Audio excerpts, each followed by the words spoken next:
अस्सलाम वालेकुम स्टूडेंट्स। आज हम जिस टॉपिक के बारे में डिस्कस करने जा रहे हैं वो है role of lipids and proteins in plant life act as a primary metabolites. कि लास्ट टाइम हमने कुछ प्राइमरी मेटाबोलाइट्स के बारे में जिक्र किया था, उनकी कुछ टाइप्स भी हमने लास्ट लेक्चर में डिस्कस की थी और एक दो एग्जांपल भी हमने दी थी। तो रिमेनिंग जो है वो है lipids and proteins in plant life as a primary metabolites. सबसे पहले हम इसमें देखेंगे कि लिपिड्स हैं क्या। लिपिड्स जो हैं that are the heterogenous groups of organic compound जिनकी प्रॉपर्टी तकरीबन जितने भी हाइड्रोफोबिक्स कंपाउंड्स हैं या ऑर्गेनिक कंपाउंड हैं उनसे सिमिलर होती है, यानी कि हेट्रोजीनस अगर कहें तो डिफरेंट केमिकल नेचर है। सिंपली अगर हम डिफाइन करें तो हम ऐसे कह सकते हैं कि lipids are the heterogenous groups of organic compound that's are related to the fatty acid, इनकी जो फैटी एसिड के साथ रिलेट करें,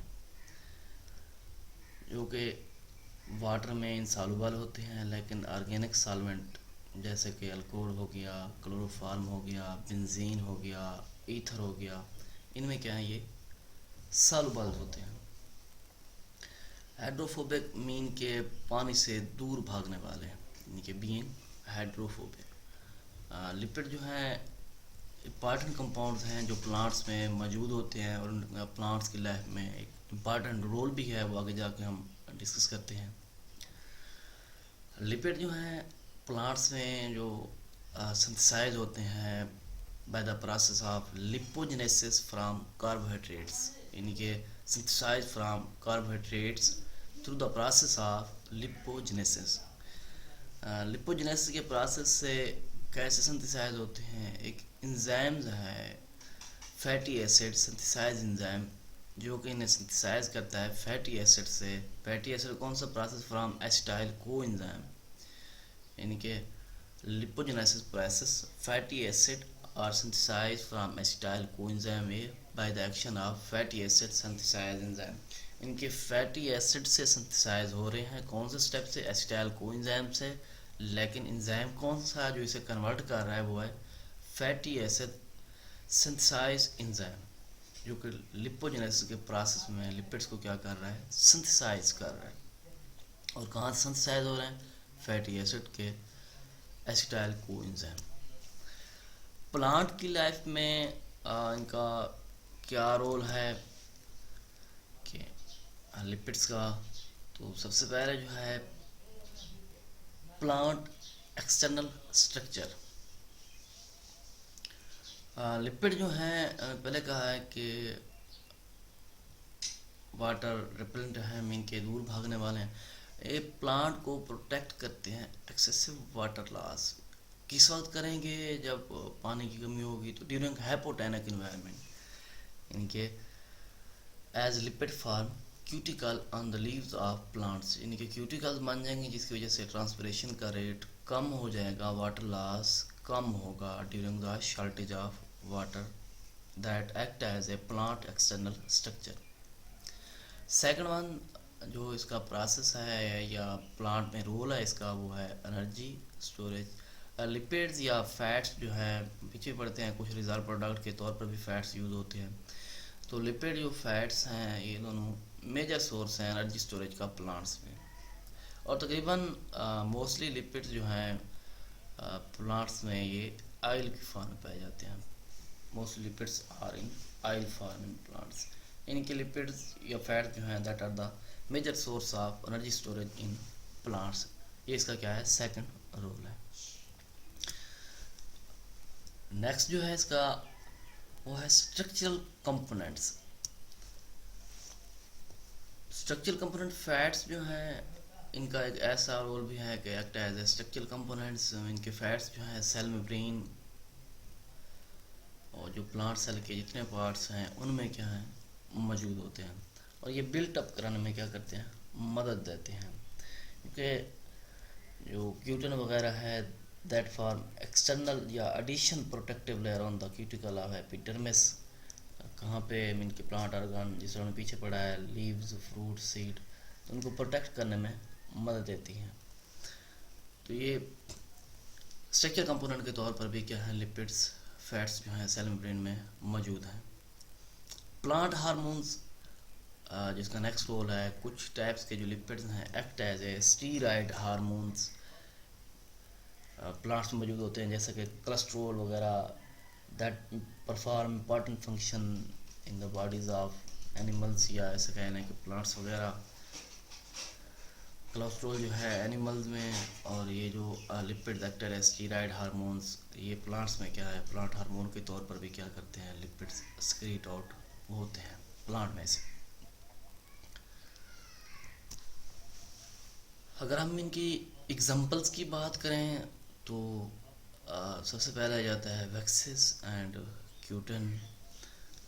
ये वैक्सेस, ये क्यूटन की लेयर जो है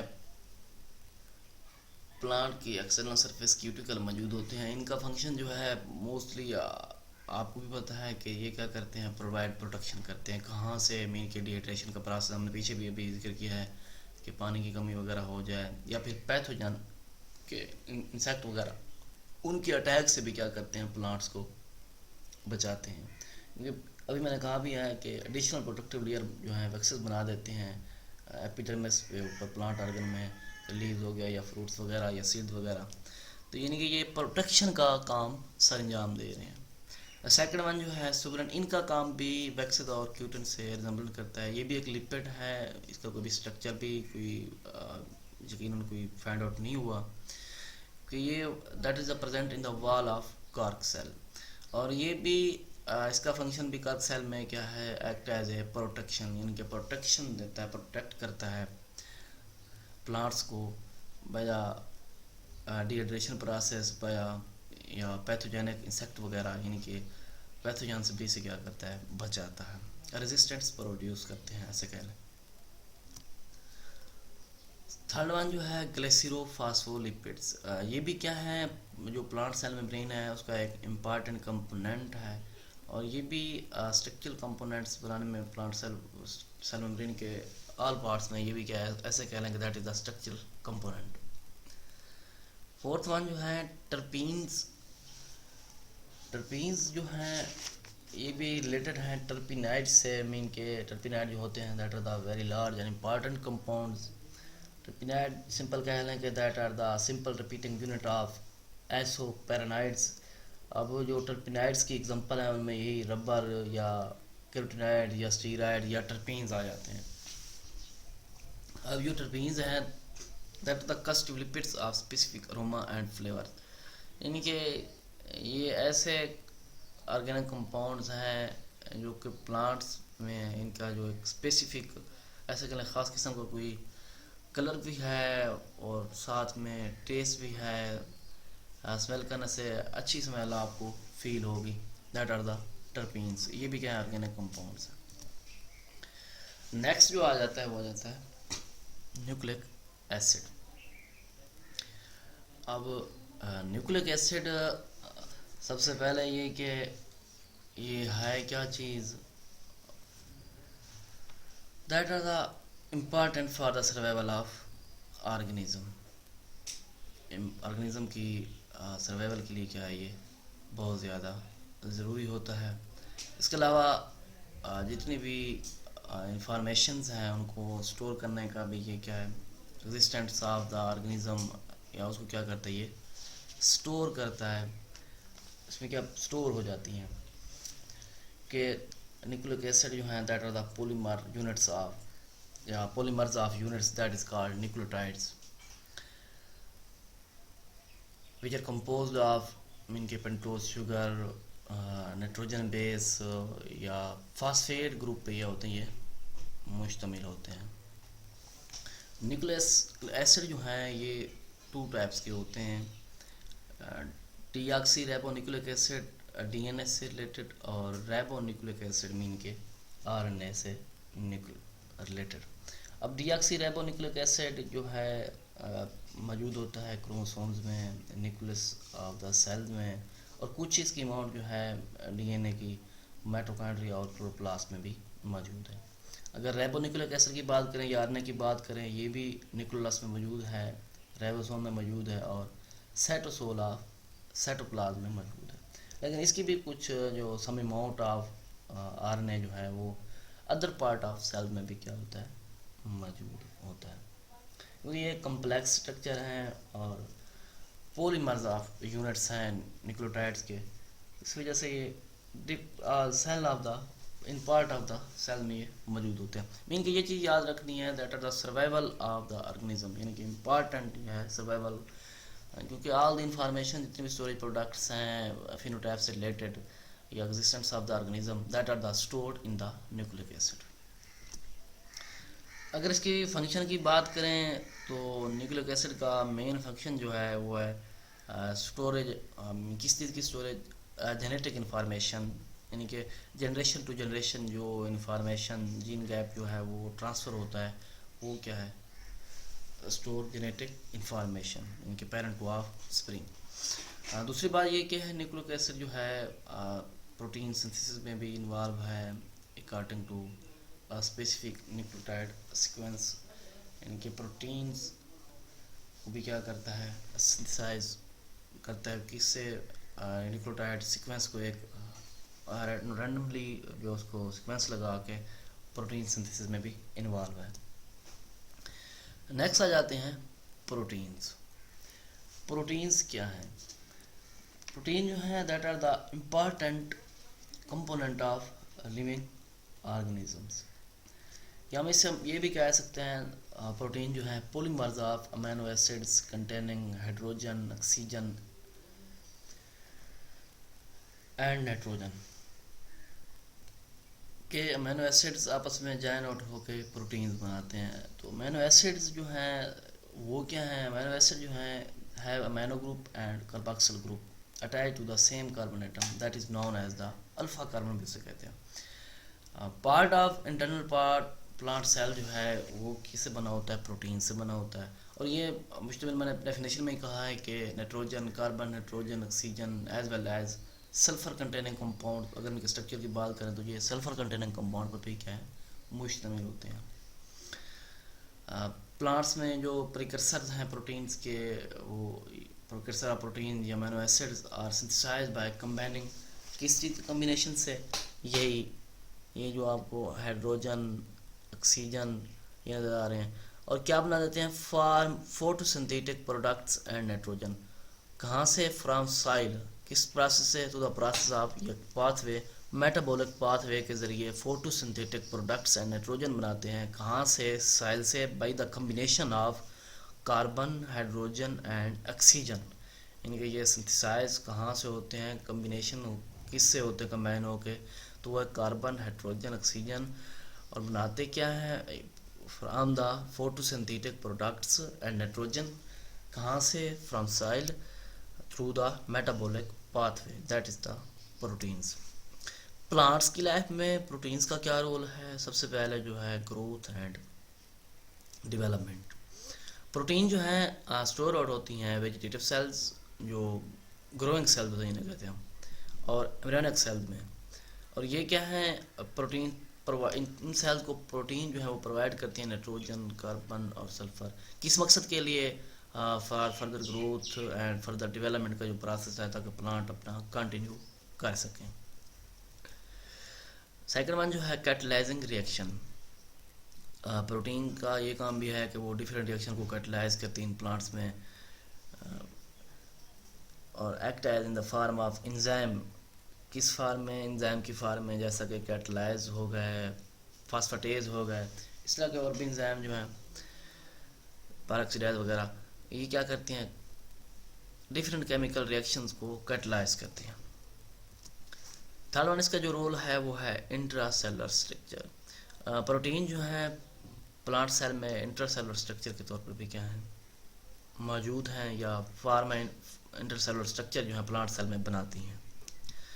फोर्थ वन जो है मेम्ब्रेन फॉर्मेशन। प्रोटीन जो है सेल मेम्ब्रेन में क्या है, ऑल प्लांट सेल जो है लिपिड के साथ जुड़ी हुई होती हैं। जो कि मेम्ब्रेन फॉर्मेशन में मदद देती हैं। फिर आ जाता है ट्रांसपोर्टर्स। ट्रांसपोर्टर नेम से जाहिर है कि एक ट्रांसपोर्ट का काम, इनकी involve in the transport of molecules such as active transports in electron. Transport chain का मैकेनिज्म जो है उनमें इलेक्ट्रॉन की ट्रांसपोर्ट का मैकेनिज्म जो है वो प्रोटीन उसमें भी क्या करती है, हेल्प करती है। इनके such as active transport as in electron chain, यानी कि इलेक्ट्रॉन चैन की ट्रांसफ़र का मैकेनिज्म जो है या ट्रांसपोर्ट का मैकेनिज्म जो है उसमें भी प्रोटीन क्या करती है, इन्वॉल्व होती है। अगर हम इनकी एग्जांपल्स की बात करें तो उसमें सबसे पहले जो है वो है इंजाइम। इंजाइम भी दो तरह के हैं, फॉस्फेटेज एंड कैटलाइज। हमने पीछे पढ़ा भी है, ये देखें यहाँ कैटलाइज और फॉस्फेटेज। अब ये फॉस्फेटेज क्या है और कैटलाइज क्या है। फॉस्फेटेज अपना जो काम देते हैं वो कौन सा काम है, ये क्या करते हैं, फॉस्फेट ग्रुप को रिमूव करते हैं। कहाँ से, ऑर्गेनिक कंपाउंड से रिमूव करके फॉस्फेट पूल बना देते हैं of phosphate ions for plant, यानी कि प्लांट्स के लिए वो फॉस्फेट आयन का एक पूल बना के उसे फॉस्फेट मुहैया करते हैं। कहाँ से, ऑर्गेनिक कंपाउंड से फॉस्फेट रिमूव करते हैं। कैटलाइज जो है ये क्या करते हैं, ये डीएक्टिवेटर है पेरोक्सीडाइज के लिए in plants to low pathogen survival in plant host. यहाँ पर एग्जांपल मैंने फॉस्फेटेज और कैटलाइज के साथ पेरोक्सीडाइज का जिक्र किया था। पेरोक्सीडाइज का इसलिए जिक्र किया था कि ये क्या करते हैं, पैथोजन्स को अलाउ करते हैं प्लांट्स की जो होस्ट है उसकी सर्वाइवल के लिए, ताकि पैथोजन आ सकें प्लांट्स के ऊपर। और फिर उनको ख़त्म कैसे करना है, ये भी प्लांट्स का मैकेनिज़्म है। नेक्स्ट जो है ट्रांसपोर्टर प्रोटीन्स, यानी कि सेल मेम्ब्रेन्स में जो प्रोटीन्स हैं वो एक चैनल बना देती हैं, उस चैनल के ज़रिए क्या करती हैं, मटेरियल की ट्रांसपोर्ट्स होती हैं। थर्ड वन जो है कैरियर प्रोटीन्स। एनएडी जो है फर्स्ट मैन क्या करते हैं, हाइड्रोजन एंड ट्रांसपोर्ट करते हैं इलेक्ट्रॉन ट्रांसपोर्ट चैन के ज़रिए ड्यूरिंग फोटोसिंथेसिस, और ये कन्वर्ट हो जाते हैं NADH, इनके हाइड्रोजन आयन जो है NAD के साथ अटैच होकर क्या बना देगा, NADH बना देगा।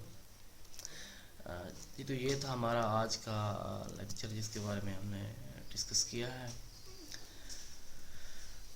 थैंक्स एंड नेक्स्ट लेक्चर तक के लिए अल्लाह हाफिज़।